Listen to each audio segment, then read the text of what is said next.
From thousands of dollars worth of treasure to brand new phones and ancient cities. Let's dive into the water and see what we can find. Imagine going to the river to enjoy a boat ride. Who wouldn't want to take a couple of pics to make the memories of this trip last forever? Oops, the water's split. Luckily, you've taken precautions and put your gadget in a waterproof bag. But what if you drop your phone to the bottom of the lake along with this case? This is what happened to some people. A scuba diver and a YouTuber dived into a river popular with tourists and lost some of their gear worth $20,000, including new iPhones and some jewelry. Oops. You might be familiar with the image of a car getting pulled out of the water, either from the movies or TV news.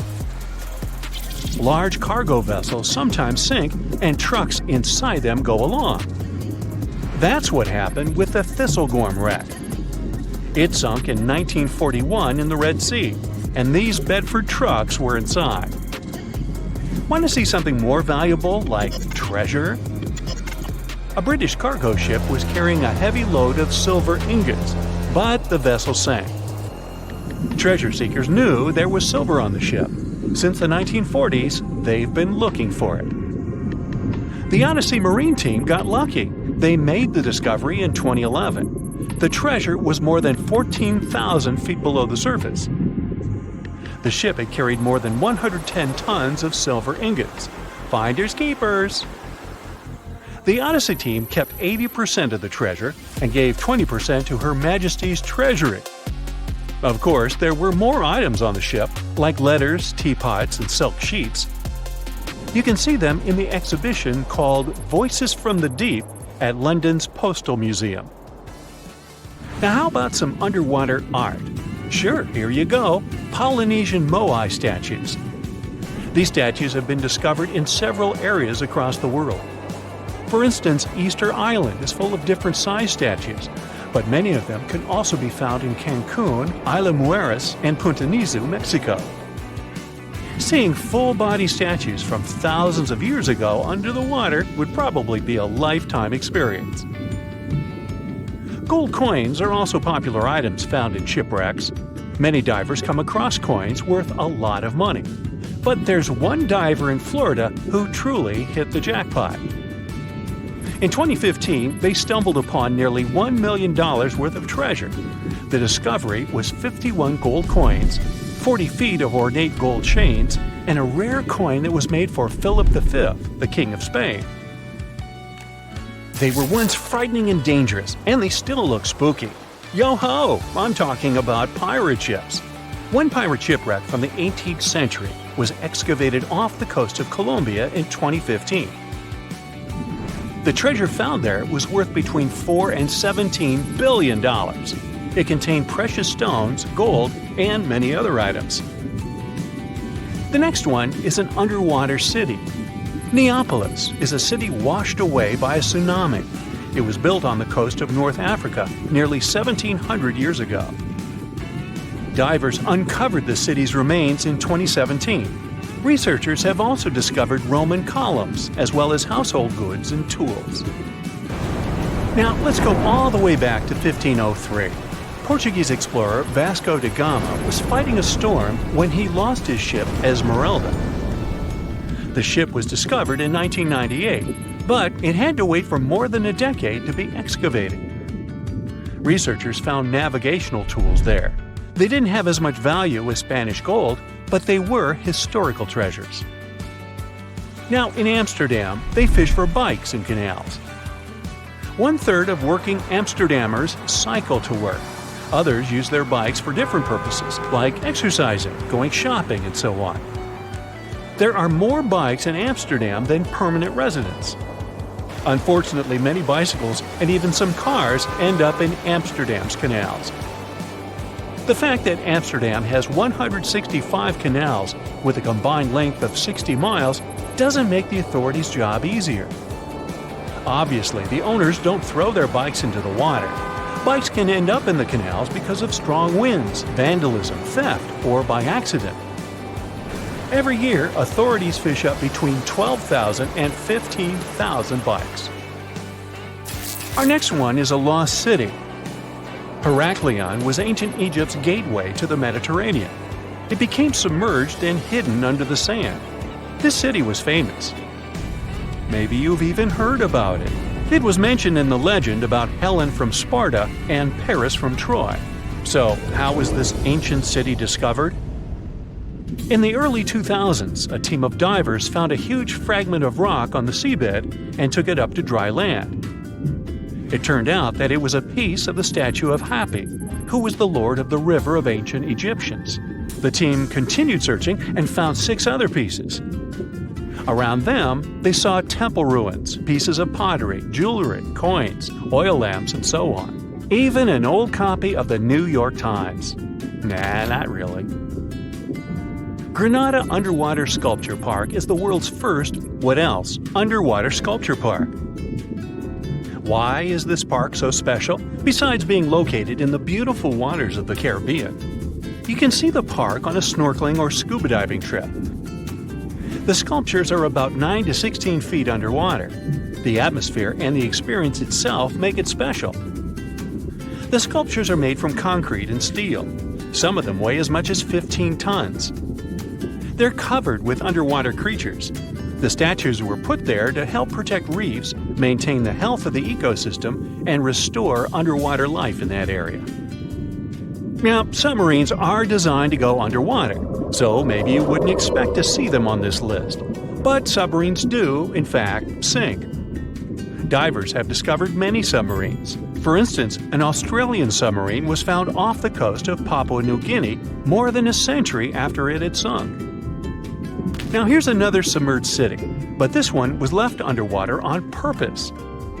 You can see the ancient ruins of Lion City in a lake in China. This lake was created in 1959 when the valley, at the base of Five Lions Mountain, was flooded to create a hydroelectric power station. The 1,400-year-old city, now ruins, got submerged by this flow and stayed this way for over 50 years. It lay untouched at the bottom of the lake until its exploration started in 2001. Divers found out that many structures, carvings, guardian lions, and arches were still preserved. Researchers mapped and documented Lion City. They also looked for a way to protect these structures from further damage. In 2011, the city was announced to be an historic relic under protection. When you see the ruins of Lion City for the first time, the view will take your breath away. So don't forget to hold your breath. Imagine swimming in the dark waters. As you're approaching the city, you see its huge walls and extensive carvings. Marvelous, isn't it? The Cancun Underwater Museum is probably the largest museum of its kind in the whole world. It wasn't lost, per se, but now it's home to an aquatic ecosystem. Who wouldn't want to combine scuba diving and snorkeling with a visit to a world-class garden with 500 sculptures? Placed 30 feet under the surface, these sculptures are made from pH-neutral marine concrete so that they can stay on the ocean floor. Plus, here, the sculptures change over time, unlike in a traditional museum. That's because they become part of the underwater environment and a home to various plant and animal species. In one installation, nearly 450 life-size figurines are grouped together to hint at the harmonious coexistence of humanity. There is also the Anthropocene, which is an actual submerged Volkswagen Beetle placed by the Manchonis Reef. Okay, this is not a lost and found item, but this is just, hey, it's a giant jellyfish and I wanted you to see it.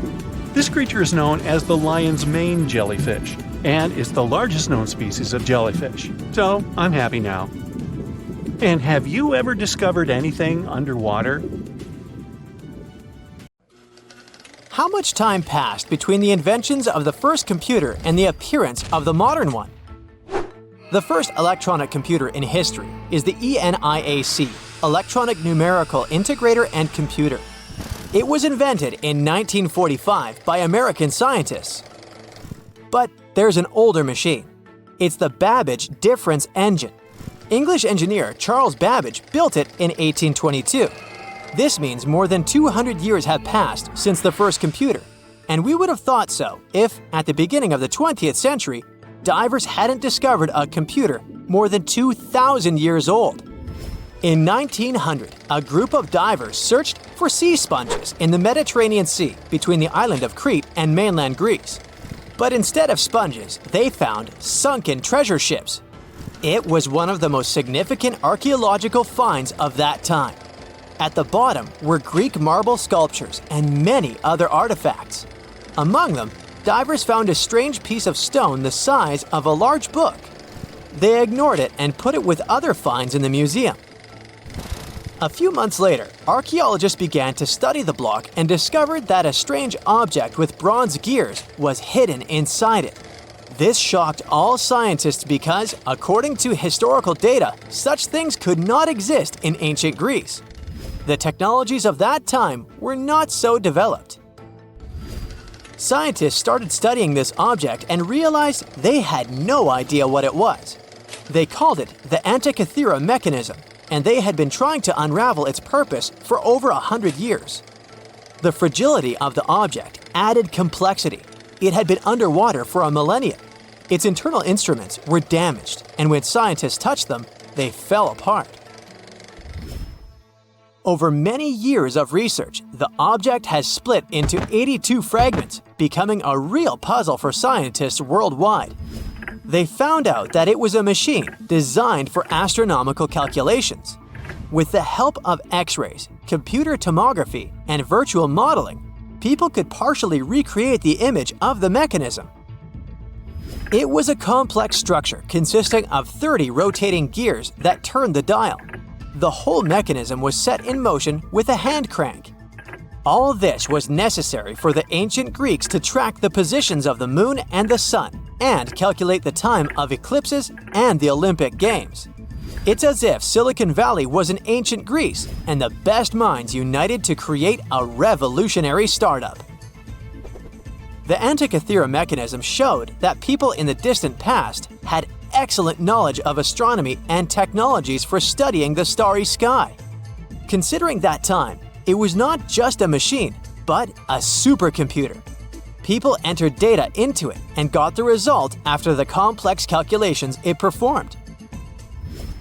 In 2016, scientists found an inscription on the device containing more than 3,000 symbols.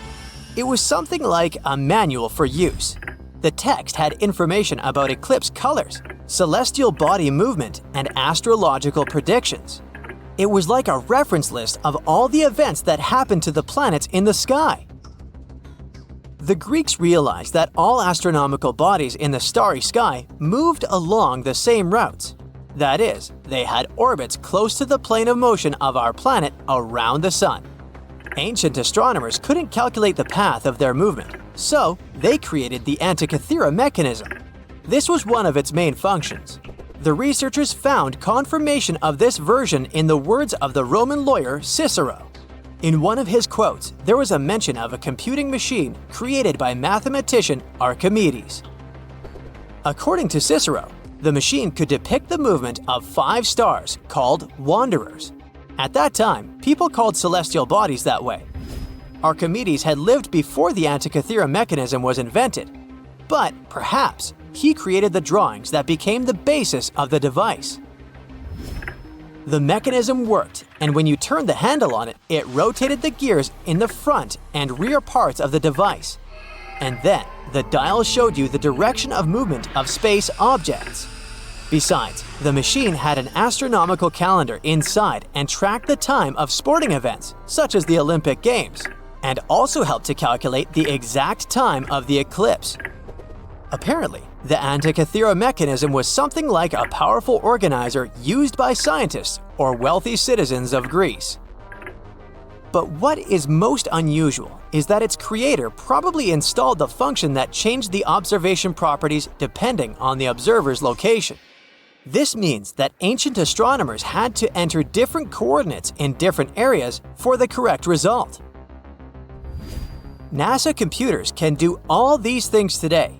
These expensive multi-million-dollar devices work with electricity, chips, processors, and thousands of other things. And the ancient Greeks achieved the same result 2,000 years ago with the help of this small device. This changes the idea of the technologies of ancient Greece.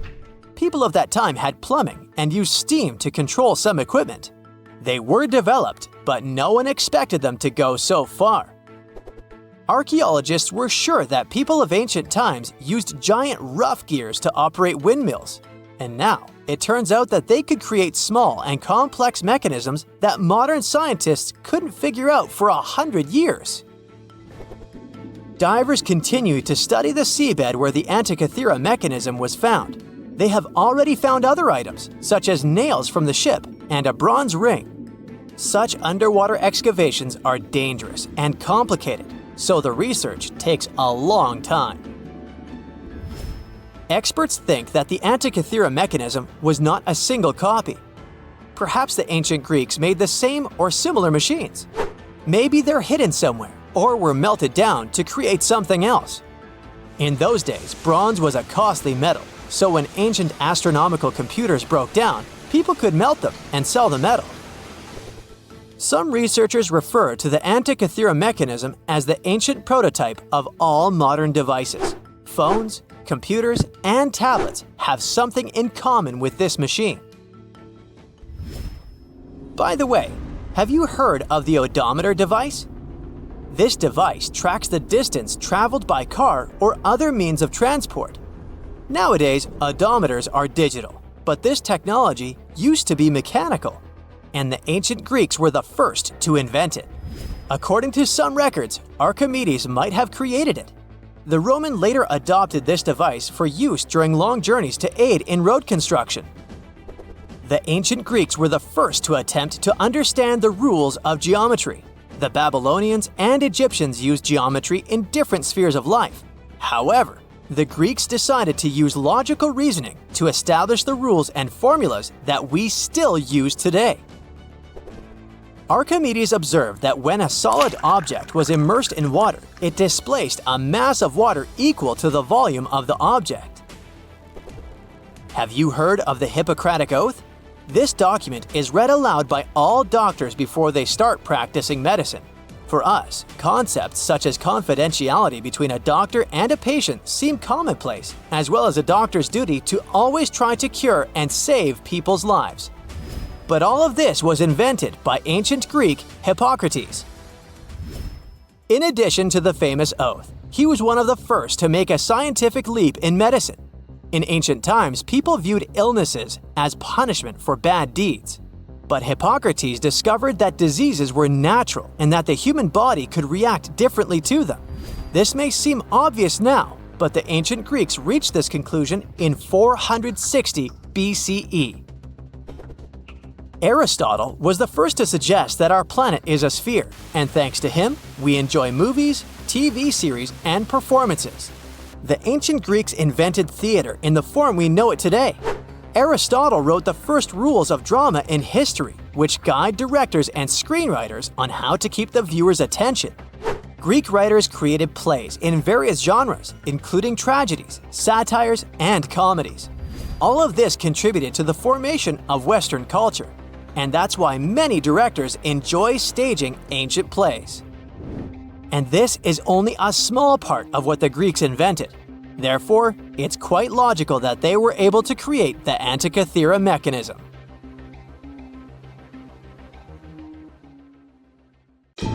There are plenty of fish in the sea. Some of them look totally like Nemo or Dory. Then there's the butterfly fish and fancy guppy, which is indeed really fancy. And then there's... What on earth is that? I would definitely not pay for a diving experience to see this guy. The anglerfish has the unofficial title of the ugliest animal in the world, but I wouldn't dare to break that news to it. There are more than 200 species of anglerfish currently swimming somewhere in the gloomy depths of the Atlantic and Antarctic Oceans, up to a mile below the surface. Some of them prefer different living conditions, the shallow tropical environments. Different kinds of anglerfish vary in shape and size, from the famous black sea devil to frogfish, monkfish, footballfish, goosefish, batfish, and sea toad. The larger ones can be half as long as a full-sized bed, but most are less than a foot long. Since the choice of meals where these guys live isn't that huge, they had to come up with a unique hunting strategy. They don't waste their priceless life energy on following prospective prey. Instead, they use a piece of dorsal spine that sticks above their mouths like a fishing pole, hence the name of the fish. There's a sac of bioluminescent bacteria that glows brightly in the dark at the end of that rod. The light lures prey, and all the anglerfish has to do is wait, and then enjoy its lunch delivered right to its mouth. Their bodies are pliable and huge, so they can easily swallow prey twice their size. Deep-sea anglerfish eat whatever they can find. Species that live in more shallow water aren't picky either, and can eat anything from shrimp to snails and small fish. Only female anglerfish have the cool fishing rod feature though. So what about their males? Finding a soulmate deep under the sea isn't that easy. I mean, literally, there's no light down there. Plus, there are frigid temperatures and low oxygen levels. Anglerfish can't afford to go on many dates in those conditions, so they mate for life. And before you go aw about it, I have to tell you, they do it in quite a special way. Male anglerfish are much smaller than their ladies. The contrast is so striking that when researchers first got interested in their love life, they thought those males were actually the offspring, or larvae, hanging out next to their moms. Certain anglerfish male species have receptors that alert them that there's a female nearby. After they mate, the male bites into his woman and stays attached to her head, belly, near her tail, and other areas he can access. While they morph together forever, the female fish gets the male's cells, DNA, and reproductive organs, but loses her immune response cells. The male gets free permanent housing and nutrition. Given the current real estate prices, it sounds like a dream. But that accommodation is shared by up to 8 males, and they can't move out if they ever feel like it. You're unlikely to meet this deep-sea fish in real life, but if you meet an anglerfish in your favorite video game, remember that you can easily outswim it and make it kinder to you with tranquilizing arrows. Once you befriend it, the anglerfish can be your scout and help you discover new areas with its bioluminescent pods. Back in the real world, down in the twilight zone of the ocean, about 650 to 3,300 feet down, the anglerfish isn't the only creature you're lucky you'll probably never meet. Many of the locals look like they come straight out of science fiction or horror movies, but that's because they had to adapt to this dark, deep world. I did my best to get you prepared for the creatures you're going to meet, starting with the common fangtooth. They spend most of their lives deep down, but at night, they move toward the surface to snack. These guys are more active than most other deep-sea dwellers. They don't wait for food to come their way, but actually follow it, and then get it with their long, hungry teeth. They don't have a built-in light bulb like the anglerfish, so they've developed a great sense of smell and use as much sunlight as they can get there in the depth to get around. Sometimes, even the shadow of a passing by prospective prey is enough for them to switch to action mode. And though they don't look too charming, they're completely harmless to humans if you ever run into one of these guys. Stoplight Loosejaw sounds like a great name for an alternative band, but it's actually another deep-sea resident with sneaky hunting habits. It has special light-producing photophores under each eye. They emit green and red light like a stoplight, hence the name of the fish. Unlike other fish, these guys hardly ever leave the twilight and midnight zones. Their lower jaw is a quarter of the total body length, and the stoplight keeps it open all the time, hoping to get some lunch. It looks like a ferocious predator, but mostly prefers zooplankton, with an occasional dessert of shrimp, krill, and fish. I'm sure you didn't expect to meet a hybrid of an eel and a bird, but here it is! The slender snipe eel has a beak, much like that of a bird, with curving tips. The beak is equipped with tiny hooked teeth that the eels use to catch the antennae of delicious shrimp. And it sure is slender, stretching up to 5 feet and weighing only a few ounces. Scientists don't know all of this guy's secrets, since it's pretty tricky to study in their natural habitat. But it looks like they only produce offspring once in a lifetime and then pass away. Glass squids like to take it easy in life and literally go with the flow. They're filled with a solution which is lighter than water, so they don't have to make any effort to move around the deep sea looking for food and partners. These creatures are transparent, so they blend into any landscape and don't even cast a shadow while moving. Talk about a great survival tactic. If danger finds it anyway, it can transform into a lumpy ball, pushing its head and tentacles into its mantle cavity. It can also release ink into the mantle and go from transparent to black. The same ink can protect it against hungry whales and seabirds. Another tactic they use to scare off predators is to activate their light-emitting organs around their eyes. I'm getting hungry. Maybe I can snack on this sea cucumber. Ouch, it's moving! So I guess it doesn't belong in a salad after all. These soft-bodied fellows live in all parts of the ocean, from shallow waters to the deep underwater world. Most of them slowly move around with their tiny feet, but some crawl around by flexing their bodies. Sea cucumbers can shed their internal organs when there's a predator approaching. Those sticky organs distract the intruder, and the happy cucumber moves on and just grows the organs back. What's that glistening in the distance? Looks like someone dropped gems in the water. That's a sea sapphire, also known as the most beautiful animal you've never seen. Some males of this type of copepod can change color from deep blue to purple, red, or gold. 1 second later, it's gone. And it's back, shimmering bright. The secret to this magic is that their bodies are transparent and reflect light differently at certain angles.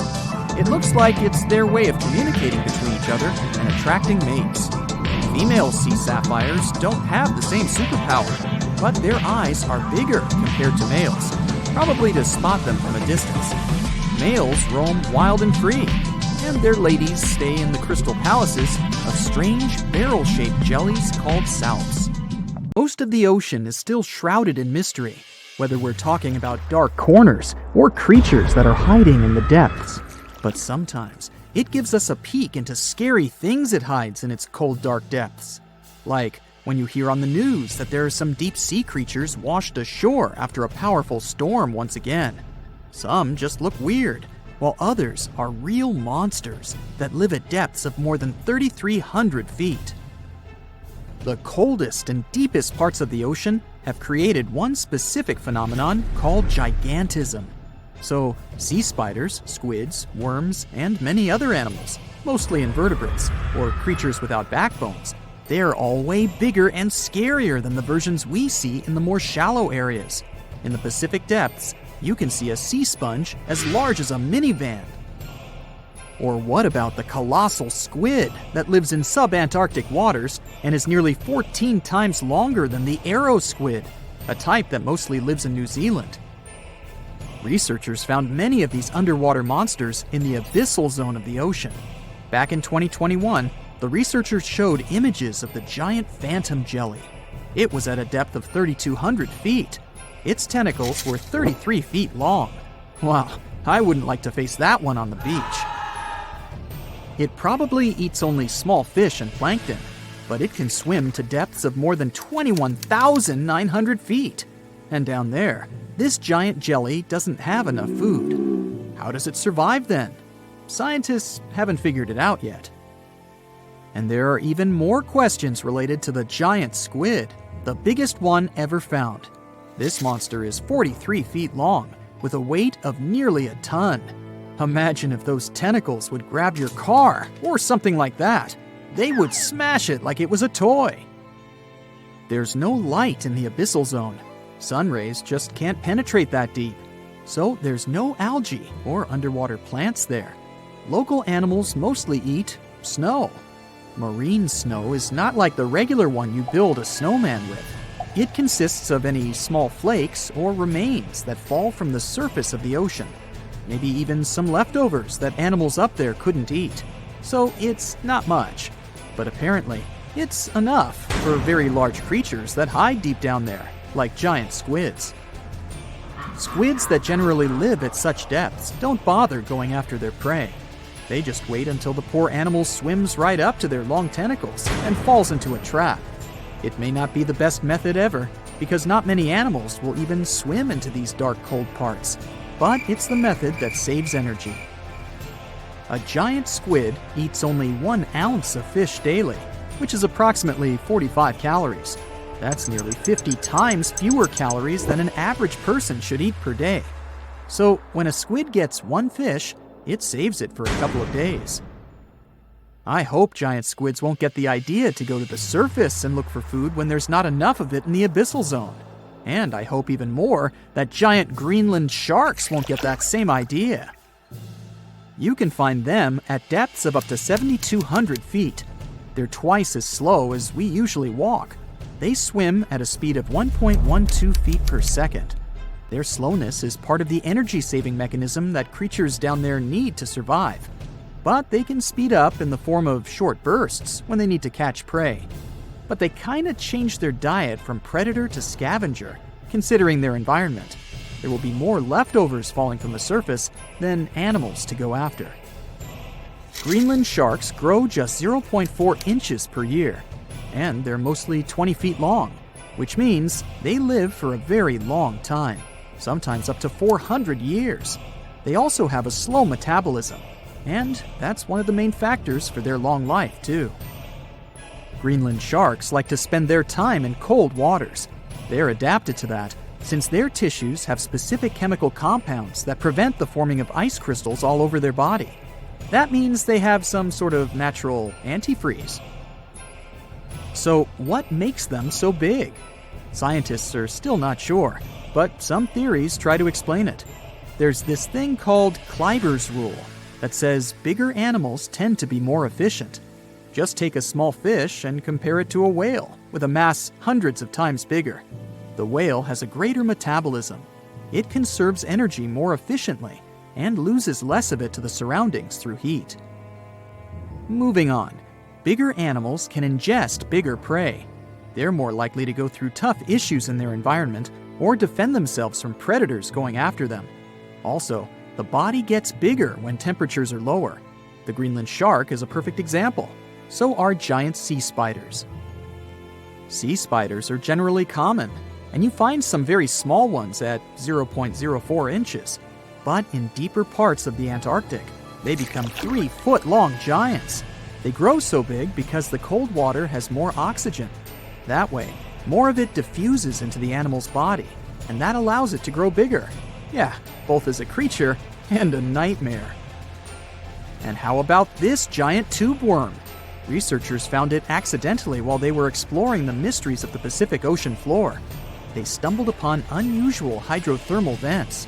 Volcanic heat is a thing that gets them going. As water seeps down through faults or cracks in the rock, these vents change their direction. When the water gets out of the vent, it's rich in different minerals and chemicals. Most animals wouldn't survive being around this toxic soup of chemicals, but not these tube worms. They came as a true surprise, because not only are they not bothered by these toxic vents and the almost boiling temperature of the water, but they developed entire ecosystems there. They're unique because they don't need sunlight to survive. Instead, small bacteria are their main source of energy. That bacteria gets their energy directly from these toxic chemicals. So it's not photosynthesis, but a process called chemosynthesis. And these tube worms don't have mouths. These bacteria live inside them. Strange story, huh? Plus, these scary worms reach up to 8 feet. Giant isopods are no better either. They lurk at the depths of the ocean of 1,640 feet or more below, far away from the sunlight, looking like some monstrous wood lice. They spend most of their time on the seabed, hoping to find some food falling from higher levels of the ocean. Check out their small hooked claws at the ends of their legs. Isopods use them to remain more stable while moving around the ocean floor. Since there's no light, they have long antennae that help them feel their way around. These sensory antennas are about half the length of their body. Giant isopods have pretty big eyes compared to their body size, too. They can grow over 12 inches from head to tail. And these fellas are really patient. Remember how we said animals down there rarely get food? Sometimes they need to wait for years to get a proper meal. That's why their metabolism is amazingly slow. 5 years later. They can go for 5 years without eating anything. Imagine that. I get hungry just talking about this. In 2006, a biologist did research to compare the differences between the shallows and the deep sea regions. He realized the deep sea mirrors the island rule. First, isolated parts of land develop biodiversity you won't find anywhere else. Second, small-bodied life there grows much bigger when it's isolated, compared to life on large land masses. Resources are limited, but also competition and predators. And we don't know much about these deep-sea creatures. It's too expensive and too complicated to carry out such research, so we'll just wait for more raging storms to show us at least part of the monstrous world cold ocean depths hide. Want to high-five a sea creature? Well, put your hand up for the Tasmanian red handfish. This fish doesn't swim like a fish. It walks. It uses its flipper-like hands to stroll around on the ocean floor. These bottom walkers are disturbed by swimmers and boats a lot. Some people even want to take them home as pets. I think it's better to just give them a wave and swim on by. The vampire squid. Its species name is Vampiroteuthis infernalis, which translates to vampire squid from hell. Oh yes, this vampire squid means to terrify everyone with its name, its dark red color, its spikes at the bottom, and the scary fact that it can basically turn itself inside out. The vampire squid loves putting on a good show, but it's as harmless as a kitten is to humans. It's as if Dracula scared the pants off you, but he didn't have blood-sucking fangs. The vampire squid feeds on food particles from plants and animal matter floating near the ocean's surface. Since they're not predators, they need good defensive strategies, and their vampiric look is designed to ward off large creatures who want to eat them. Turning themselves inside out is a defensive mechanism since the spiky areas in the inner skin are more intimidating. They also shoot out a substance that does not have color, but is packed with bioluminescent particles to distract predators. The vaquita. Going out on a boat off the coast of Mexico sounds like the perfect vacation. The sun, the blue water, the most endangered sea creature. Wait, what? The vaquita isn't dangerous, but don't expect it to stick around to say hello or sign any autographs. It's incredibly shy. This little cow, that's what it means in Spanish, is one tiny sea mammal. With those black markings around its eyes, it looks more like a sea panda to me. Seeing one should make you feel very special. They're on the brink of extinction, mostly because they got caught by accident in fishing nets. It's estimated that there's only 10 left in the wild. The blue dragon. This little creature looks like something out of a kid's fantasy movie. It's called the blue glaucus, casually referred to as the blue dragon or blue angel. It can be found in many places, the Atlantic, Pacific, and Indian Oceans. It's kind of a mollusk and it only grows to be about an inch long. What you think is the back is actually the mollusk's bright underbelly. It regularly floats on its back so that its blue colors help it camouflage with the water's waves. The blue dragon isn't just pretty, it's also smart. It usually feasts on Portuguese man-o'-wars, also known as Physalia physalis. The blue dragon stores their stinging cells for later use, in essence, stealing their defensive mechanisms.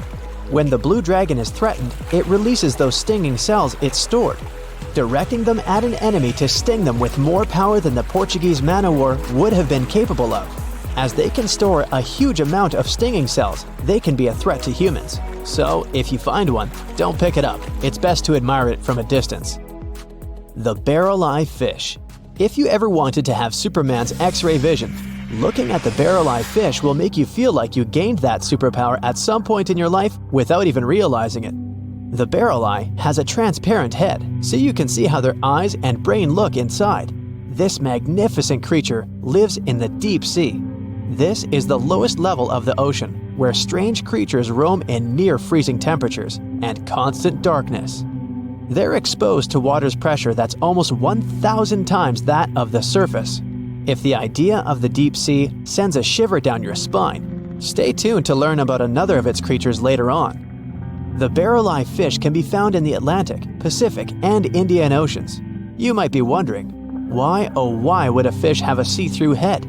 And that would be a fair question. Since the species was discovered in 1939, it was believed that the fish's eyes were set to see straight ahead and couldn't move.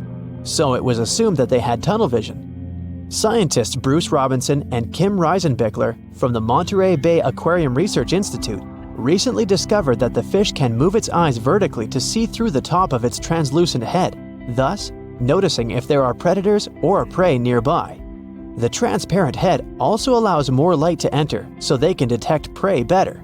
It's believed that the barrel-eye fish eats jellyfish and small fish species. If you dive in the ocean at night, you might be lucky enough to see how orange ball corallomorph blooms in the dark. But make sure to be quick because as soon as you turn on your flashlight to take a good look, it will retract its tubes back into itself. The megalodon. The whale shark isn't the biggest shark known to humans. If the entire shark species were a kingdom, the prehistoric megalodon would be the ruler of the sea. Megalodon roamed the ocean a long time ago. About 15.9 to 2.6 million years back between the early Miocene and late Pliocene eras. While they've long been extinct, people are still amazed to learn about these gigantic sea beasts. Megalodon could reach anywhere between 45 feet to 60 feet in length with jaws more than 6 feet wide. A fossil of a tooth that once belonged to a megalodon measured at 7 inches. Needless to say, I'm pretty stoked that these guys have long been extinct. But there's still some adventurers out there hoping to meet this monster one day. The Dumbo octopus. This adorable creature, or creepy creature, or however you want to see it, is officially called Grimpoteuthis. More casually, it's referred to as the Dumbo octopus, named after the Disney character. Though Dumbo, the elephant, not the octopus, was teased for his big ears, it's highly unlikely that this adorable octopus gets teased by its water neighbors. They are the deepest living octopuses living in the deep sea, and you know how scary that place is. They're only about 8 inches tall and spend their days hovering just above the seafloor eating snails, worms, and other food they find in the current or near ocean vents. There are nearly 17 species of Dumbo octopus, and they all have differences in height, color, and body parts. If you can't get enough strange animals, you'll be glad to learn that the deep sea has barely been explored by humans. So keep an eye out. There are bound to be more fascinating animals discovered in the deep in the future. The sea angel. These creatures might look and sound pretty cute, but their diet is far from sunshine and lollipops. Their favorite food are sea butterflies. They lay mucus traps for them and wait in ambush. The squat anemone shrimp. This shrimp is tiny, only 0.5 inches. It's also known as a dancer shrimp because of its peculiar behavior. When agitated, it raises its bottom above its head and does a little dance. Divers also say it readily jumps on their hands and cleans them. The coconut crab. This guy may look pretty creepy, especially when the sun goes down. Mature coconut crabs are around 3 feet in length. Their preferred foods are coconuts, but they can also hunt down lizards and even large birds. The slender snipe eel. Slender snipe eel is a slim and long creature that's still a mystery for marine scientists. It's 4 feet long and it has at least 750 bones in its spine, which is much more than any other animal in the world. The sea pen. Sea pen is 7 feet long and it has a lot of varieties, but most of them look indeed like a pen or a quill. The similarity is even more striking when the animal has a water-filled bulb that anchors it to the floor. The Persian carpet flatworm. This creature looks indeed like a carpet, despite being very small by comparison. It's only 4 inches long, able to become both male and female. It doesn't really mate with other flatworms. Rather, it fights them for the right to bear posterity. The flamingo-tongued sea snails. Tourists love these extraordinary snails for their pretty colors, thinking it's a shell, but in fact, the shell is quite dull and hidden underneath colorful soft tissues. They eat softer, toxic parts of corals and store their toxins to protect themselves. Think think you know what lurks in the depths of the ocean? While nearly 95% of our oceans haven't been explored yet, it's hard not to let your imagination run wild. But thanks to brave explorers, deep-sea cameras, and awesome archaeologists, we do know about some pretty incredible sea creatures living in our waters today, and millions of years ago. From the 9-foot spider crab to the 60-foot prehistoric megalodon, these sea dwellers come in all shapes and sizes. But let's focus on sea creatures famous for their huge size. Can you guess which living species of whale is the largest? Well, it's not the orca, but that's a good guess. The orca is a toothed whale that can grow to anywhere from 23 feet to 32 feet, which is slightly smaller than a school bus. How about the narwhal? Nope, they're not the biggest either. These unicorns of the sea live mainly in Arctic waters and only grow 13 feet to 20 feet in length, and that's including their 9-foot tusk. Tired of guessing? Okay, I give in. The largest whale that still exists today is the blue whale. At a jaw-dropping 82 feet to 105 feet, the blue whale is not only the biggest whale we know of, but is currently the largest animal to have ever lived on Earth. Seriously. These animals are bigger than a T-Rex, and even the prehistoric megalodon. If you were to put a blue whale next to a school bus, it would look like it could swallow it. Think about that. According to National Geographic, a blue whale's tongue can weigh the same as an elephant. And their hearts can weigh as much as a car. That doesn't even sound possible. It's no wonder these giants need to eat about 4 tons of krill every day. While there aren't too many animals living today that can compete with the blue whale's epic proportions, there is an entirely different species that is a good contender, and it's not quite what you would expect. It's a jellyfish. No, I'm not talking about the little jellyfish that wash up on the shore and ruin a perfectly good day at the beach. I'm referring to the lion's mane jellyfish, the biggest jellyfish around. This invertebrate can grow up to 120 feet long. They also come in different gorgeous colors like red, purple, or even shades of orange. As if their length wasn't impressive, the lion's mane jellyfish boast a whopping 8 sets of 70 to 150 tentacles. That means they can have up to 1,200 in total. And here's the giant oceanic manta ray, the largest type of ray in the world. Their wingspan can be longer than a bus. These guys can reach 30 feet in length. They also have the biggest brain compared to body size among all fish. Unlike their stingray cousins, mantas don't have venomous tails. And while the lion's mane jellyfish and the blue whale are yet to be beaten for the longest sea creature, there is one marine creature that can grow even larger in length. The Portuguese Physalia physalis, tentacles and all, can reach a length of 165 feet long, and that's according to mentalfloss.com. While this thing may look a lot like a jellyfish, it's actually known as a siphonophore, and there are hundreds and sometimes thousands of them that are genetically identical. Their long tentacles help the organism catch prey, and its sting is fatal to most animals, even humans in some cases. What's even creepier is that if one of the tentacles comes off the organism for whatever reason, it can float around the water for days before decomposing. Even if it's detached, this tentacle can still sting you. But don't go running out of the ocean just yet. Your chances of being hurt by a Portuguese Physalia physalis sting are pretty slim. However, if you do get stung, the side effects aren't pretty, with welts, stomach cramps, an elevated heart rate, and an upset stomach. While you don't want to go anywhere near these long creatures, they sure are pretty to look at. Check out all those colors. The Shastasaurus is the biggest marine reptile that has ever existed. These predators lived during the late Triassic period, about 210 million years ago. These amazing giants could reach lengths of up to 69 feet and weighed more than 75 tons. This made the Shastasaurus as heavy as a blue whale. And if you could stand this creature up vertically, it'd be as tall as a 7-story building. Despite appearances, the Shastasaurus was actually pretty slim for its size. Its ribcage was only 6 feet across. You'd think that this big guy was chowing down on other dinosaurs, but that's not the case at all.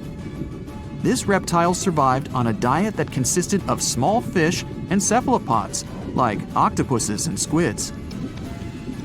The Albertonectes is a bright representative of the plesiosaur family, meaning that this marine reptile had a small head on an incredibly long neck and large flipper-like limbs that helped it move through the water. These creatures occupied the seas around North America 76 to 70 million years ago. The length of this sea monster could reach 38 feet, with its neck taking up 23 feet of that length. Its neck was a true record breaker. It had a whopping 76 bones in it. No other animal known to humankind has had so many vertebrae in its neck. Scientists aren't sure why they needed such a lengthy neck. They might have used it to collect shellfish off the seabed, or perhaps it helped them capture their main prey, fish and squids. This aquatic reptile also had gastroliths in its stomachs. Some of them were as big as 5.5 inches in diameter. The Tylosaurus belonged to the Mosasaur family. It dominated the shallow seas of North America about 85 to 80 million years ago. This was an enormous predator, with the biggest representatives reaching 45 feet in length. It had a narrow hydrodynamic body with a blunt, powerful head that the animal used to ram and stun its prey. Its body was equipped with agile flippers and a long tail decorated with a maneuverable fin. The Tylosaurus was a carnivore, and its diet included not only fish, turtles, and small sharks, but also other mosasaurs, plesiosaurs, and flightless birds. Meet Ophthalmosaurus. This prehistoric reptile thrived during the late Jurassic period and lived in oceans all over the world. Ophthalmosaurus weighed somewhere around 6,000 pounds and grew to approximately 16 feet long, according to newdinosaurs.com. That's about the same length as the beluga whale that exists today. It's too bad these guys went extinct before we had a chance to see them ourselves, as their cartoonish wide eyes and dolphin-like features are pretty darn cute. Of course, the Ophthalmosaurus evolved over time to become ophthalmologists, or eye doctors that we know today. No, that's just a lie. Just testing you. The Mosasaurus is a truly gigantic predator that dominated the seas all over the world about 66 million years ago. According to fossil evidence, some specimens could be more than 50 feet in length. This fact makes the Mosasaurus the biggest marine carnivore of its time. One of the most terrifying things about this creature was its crocodile-like head, decorated with literally hundreds of razor-sharp teeth, neatly organized in 2 rows on both jaws. The thing is that it was pretty challenging for the Mosasaurus to grab its prey in the water. That's why it had all these teeth, plus something special: pterygoid teeth anchored to the bones on the roof of its mouth. This made hunting and holding onto its prey much easier. The Styxosaurus belonged to the plesiosaur family and lived during the late Cretaceous period, around 85 to 70 million years ago. Upon first glance at this dinosaur, you might mistake it for a sea snake, and it'd be an honest mistake. Styxosauruses were about 35 feet in length, but over 16 feet of that consisted just of their long snake-like neck. They had a comparatively small body and weighed approximately 4 tons. Their mouths were full of razor-sharp cone-shaped teeth that they used to catch fish. They didn't need to chew their prey, thanks to the 200 small stones called gastroliths in their bellies that probably aided in digestion. At the same time, some scientists believe that the Styxosaurus used these stones to sink to the ocean bottom in search of particular types of fish. Looks kinda like Nessie to me. The stonefish. Stonefish aren't going to win any beauty contests, unless the pageant is for best rock look-alike. Their tiny unreflective eyes and rough skin blend in perfectly with their environment. A large head, an even bigger mouth, and a home full of, it's rocks. And just because you're on the beach doesn't mean you're safe. Stonefish can survive for 24 hours out of the water. Stepping on one or even handling one won't be that fun. Their dorsal fin spines have extremely strong venom. It shoots out when they get stepped on, and it can lead to paralysis or even heart failure. You'll need help fast. No wonder they're one of the most dangerous creatures in the water, or anywhere. Be careful when scrambling around rocky areas. They love to play hide and seek. The deep-sea dragonfish. If there were a prize for the most hideous fish in the ocean, the deep-sea dragonfish would win. With slimy, scaleless skin, massive teeth, and a face only a mother could love, this bad boy of the sea is nothing to mess with. It likes to swim between 700 feet and 6,000 feet below the surface of the ocean, where the waters are the darkest and coldest. Along with some other creatures on this list, the deep-sea dragonfish relies on its bioluminescent body parts to catch prey. It also uses its hanging appendage, which boasts a little red light on the end, coming out from its lower jaw. Many fish mistake this little light for prey, luring them right into the jaws of the deep-sea dragonfish. Very clever dragonfish. Very clever indeed. The fangtooth. The Mariana Trench is an underwater trench with a depth of 35,000 feet, nearly 7 miles below the ocean surface. Let that sink in. While scientists know the Mariana Trench exists, it's one of the least explored places on Earth. It's also the deepest area of Earth's oceans. And although many creatures down there probably haven't even been seen by humans yet, scientists have had the creepy pleasure of getting to know the fangtooth. The fangtooth fish shamelessly lives up to its name. Just look at that thing. The fangtooth is carnivorous and feeds on just about anything it can find that gets caught in its sharp-toothed mouth. These fish rely on their contact chemoreception to find prey. In other words, they can sense chemical residue that comes off of other living organisms in the deep sea. This is because they don't have any light-producing cells on their bodies, unlike many other deep-sea fish. On top of all that, it's pretty dark down there, so whatever crosses their path, they chomp on. While these guys look pretty scary, they're not a threat to humans. They only grow about 7 inches long. Even so, I wouldn't want to run into one of these things during a relaxing swim in the ocean. The Dunkleosteus. Strangely enough, this prehistoric fish, known as the T-Rex of the seas, had no teeth. Those were replaced with bony plates that allowed it to have the strongest bite among other monsters of its size. The goblin shark. If you thought the movies about sharks were scary, this next deep-sea creature will make you swear off going for dips in the ocean forever. However, it lives 3,000 feet underwater, so you'll never likely see it face to face. The goblin shark looks like a cross between a shark and a creature from your worst nightmare. These sharks boast a protruding sword-like snout with a jaw that juts out to match. Unlike other sharks that have more of a gray hue, this creepy thing looks not so pretty and pink. Aside from their scary demeanor, what do scientists really know about the goblin shark? Well, not much, except that they can grow up to 18 feet in length. Looks like there's still a lot to learn about these guys, if you dare to. By the way, did you know that sharks don't sleep? Many species have to keep water moving over their gills to get oxygen, so they can't fall into a deep sleep like we do. That's why they stay half awake during rest. Typically, sharks don't even close their eyes. The cookie cutter shark. This shark is a living horror, with lower teeth being big and sharp, while the upper ones are much smaller. When its teeth fall off, the shark eats them to maintain calcium levels. Pretty smart solution for a shark. The frilled shark. Studying the frilled shark is like looking through a portal back to prehistoric times. That's because scientists think that these eel-like sharks haven't changed much since their oldest ancestors roamed the deep sea waters, so they're sometimes referred to as living fossils. These sharks' mouths are filled with a terrifying 25 rows of backward-facing sharp teeth, 300 in total. They're designed to grasp prey, and hold them tight so they can't get away, according to early studies of the shark conducted in 1884 and published in the Bulletin of the Essex Institute.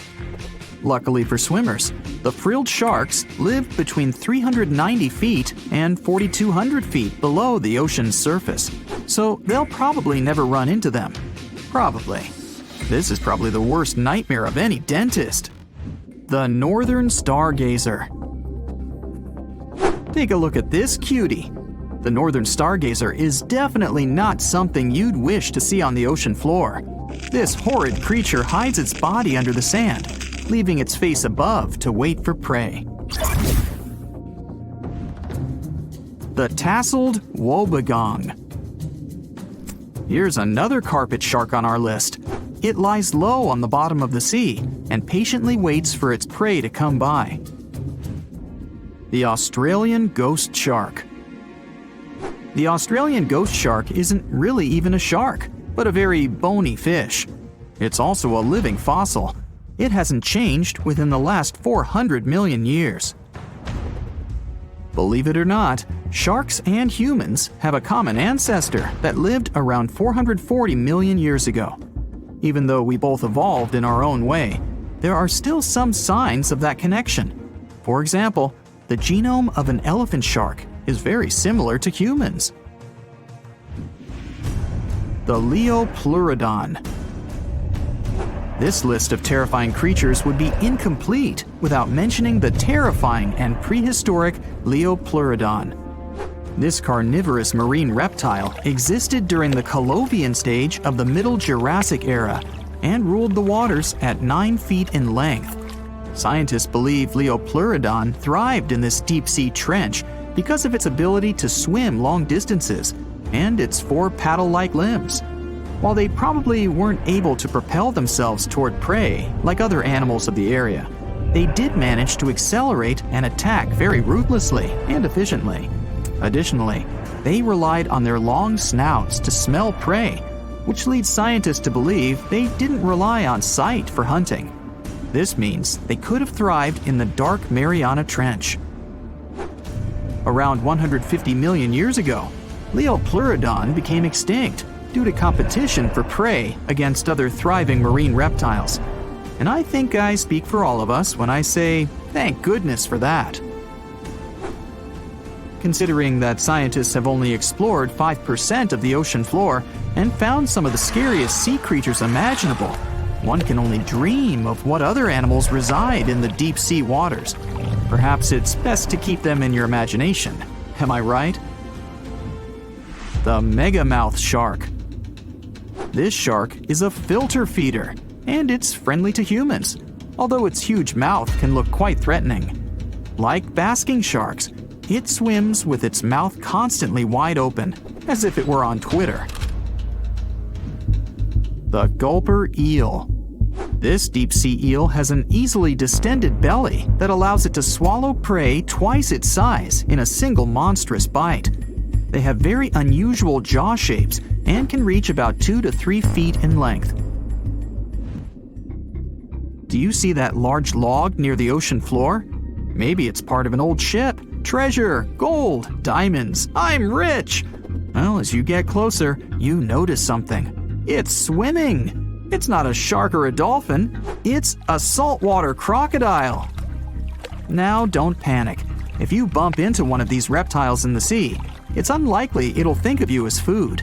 Crocodiles have a special valve in their throat that stops them from drowning underwater, but that doesn't mean they can't bite. Usually, they're heading to a nearby island, and the quickest way there is to body surf. They can't really take the ferry, you know. Watching one from a distance should be okay. Just don't swim to shore right away. They love to ambush their lunch in shallow water. If there's one time I'd want to see a great white shark, it's when I'm diving with crocodiles. They'll gladly take a crocodile-sized nibble, given the right motivation.